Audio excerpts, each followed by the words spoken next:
திருவாசகத்தை ஒருத்தர் ஆங்கிலத்தில் மொழிபெயர்க்கிறாரு. அப்போ அவர்கிட்ட ஒருத்தர் கேட்குறாரு, என்னங்க உங்களுக்கு திருவாசகத்தின் மீது அவ்வளவு என்ன பற்று, நம்ம மேலை நாட்டு ஆன்மீக நூல்களில் இல்லாதது என்ன திருவாசகத்தில் இருக்கிறது அப்படின்னு கேட்குறாரு. அதற்கு அவர் ரொம்ப அழகாக பதில் சொல்கிறார்.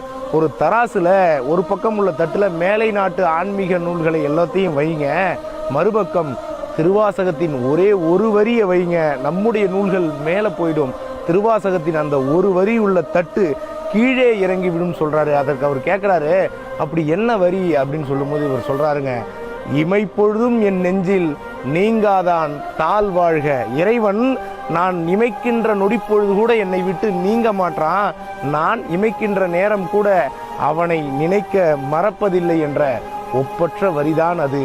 இதை சொன்னவர் திருவாசகத்திற்கு உருகார், ஒரு வாசகத்திற்கு முருகார் என்று திருவாசகத்தை ஆங்கிலத்தில் மொழிபெயர்த்த ஜியு போப் அவர்கள் சொன்னார் என்றால் மறுக்க முடியாத உண்மை. நம்முடைய வருங்கால தலைமுறைக்கு திருவாசகத்தை சொல்லிக் கொடுப்போம்.